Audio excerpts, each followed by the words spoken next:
This is the week where the Biden administration has officially given up the fight against COVID. Just done, you know? I've been in office for like 12 months.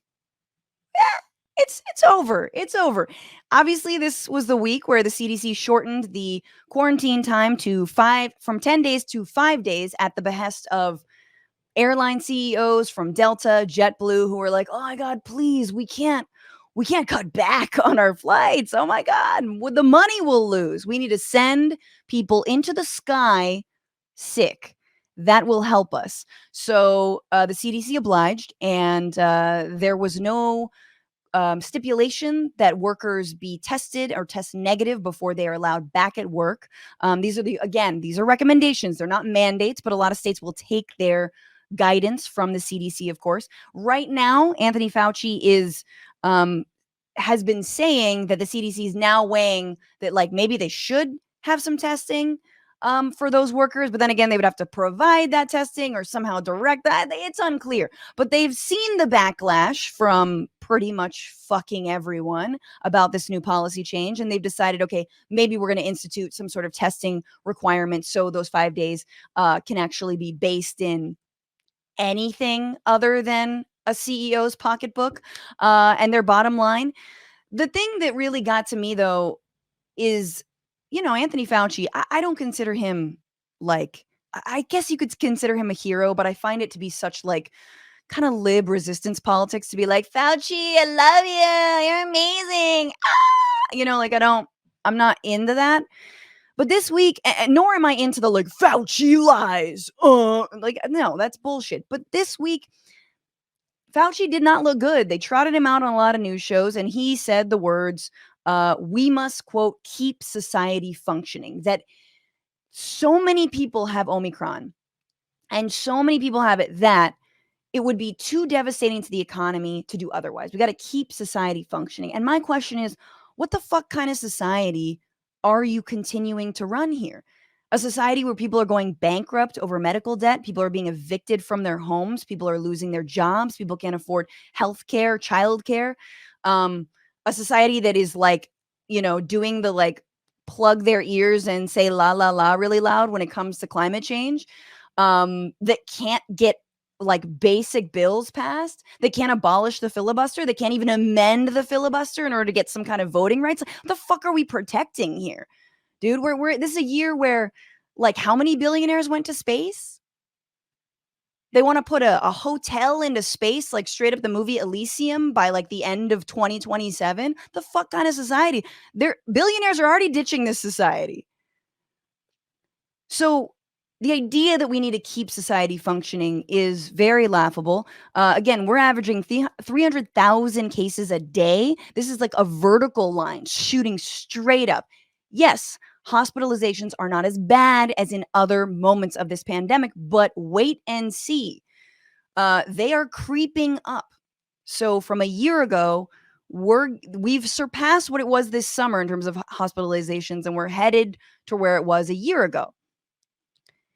What's the CDC doing other than amending its quarantine time? Well, it's putting out some ads because it's like, look, it's all about the vaccine, even though we know breakthrough cases are a thing. But let's pretend that it is only and 150% about the vaccine. I fucking wish. But sadly, it's not. You might need to do other things. I'll get to that later.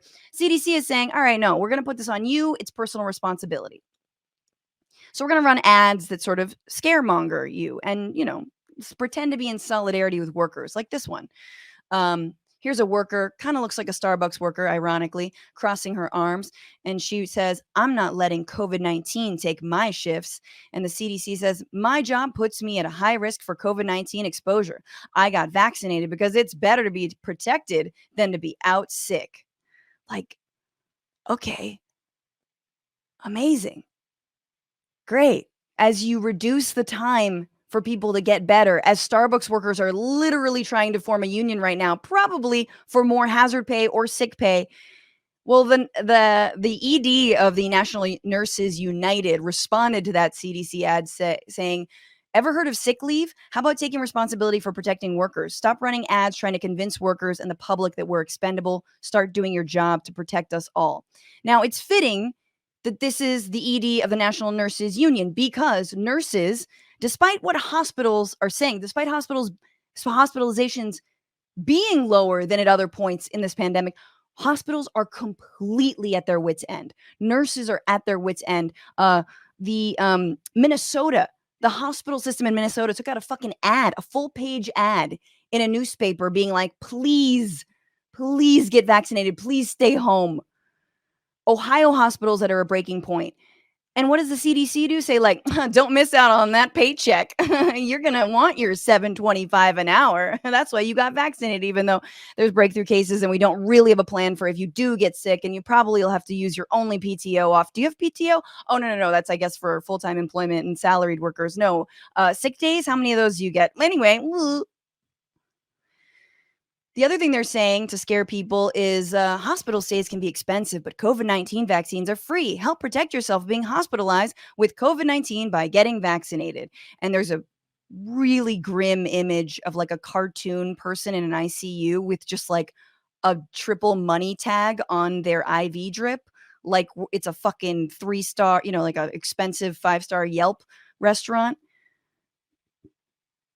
Again, rubbing it in everyone's faces that our healthcare system is insanely unaffordable, and you're just using that to be like, hey, get vaccinated because, you don't want $1 million bill. Like, it's so pitiful. And yes, it is a personal responsibility, but at this point, it's not. At this point, it is a governmental responsibility at 2 years into this pandemic. So I just want to play. It's not just me who's saying that Biden has given up or that the CDC has given up on fighting this virus. It is Joe Biden himself in a conversation with governors across the country. This is what he had to say in terms of whether or not the government has a role to play. Is there a federal solution to COVID? Look, there is no federal solution. This gets solved at a state level. I guess there's not. That answers that. Between a couple coughs, there's no federal solution. Now, you never know with Biden if he's trying to say that to be like, buck up, governors, you got this. But like, again, just so fucking disheartening. There's no national or federal solution.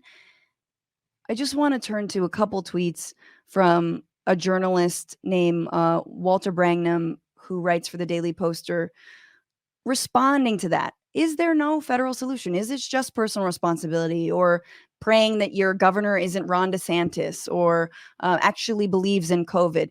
And Walter writes, no, there are federal solutions. $2,000 a month stimulus checks, hazard pay, which means more money if you are working in hazardous conditions. Federally mandated paid time off, weekly N95 masks and tests sent to every home, Medicare for all. I like how that's just buried in there. Vaccine requirements for domestic air travel, something that the fucking airlines have completely been fighting against. Ventilation, remote work and school with high community spread, freeze evictions, cancel rent and student debt, put the TRIPS waiver through at the WTO. We've talked about that on this show before. Require masks for entry into all businesses that serve the public. Get out of here with that. There's no federal fucking solution. In fact, and I don't have this clip because I can't hear her voice without being haunted by it. Tommy Lauren on Fox News, in response to Biden saying there's no federal solution, was like, Biden is a socialist, but he's right. I agree with the president. There is no federal solution. When you have right-wingers agreeing with you, you know you're flirting with Trump territory. In fact, there are epidemiologists who've said that, remember when Trump said, let it rip, let it ride? That's what Biden is effectively doing right now. Letting it rip, letting it ride. Guys, I'm not pretending that I don't know that this is supposedly milder. Supposedly. I fucking hope so. But it is completely irresponsible and ridiculous to basically say, hey, we're not going to mobilize the National Defense Production Act. We're not even going to do that. We're going to laugh in your face when you ask for tests for every single American. We're going to roll that out. There's now a plan to roll out testing, but it's not off the ground yet. I don't know. They don't even know who they're contracting with. Yeah. Too bad you didn't have this in place a month ago, because then we've got the Omicron right fucking now. You could have seen this coming. So When I say Trumpian, I mean Trumpian. It is Trumpian what Biden is doing on this. And again, y'all, last thing I'll say, this is the same week that Biden signed a $770 billion defense package just in time for the new year. $24 billion more than had even been requested. Money for new nukes. We got new nukes. Can we nuke it? Can we nuke the virus?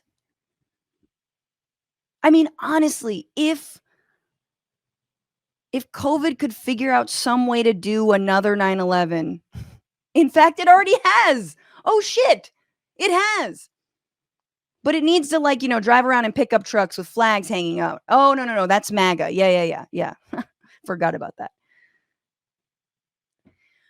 So it's going to be a tough year, y'all. I feel like this year the left, progressives, people who want, us to live, we might have more setbacks than wins. But I do think that if we can make it through this next period, I feel like I am inspired by a lot of the organizing that's been going on in the labor movement. A lot of the folks who are being now more radicalized because they see that someone like Joe Biden is not able to deliver, is playing it far too safe. And I just hope we can stave off fascism before we get, President AOC in office. What's going on, Frantifa? If you haven't already, subscribe to this channel right now. Hit that button. And also, you can become a patron and support the show every single week. Get access to bonus episodes and exclusive merchandise. Patreon.com/Bitchuation Room. Do it.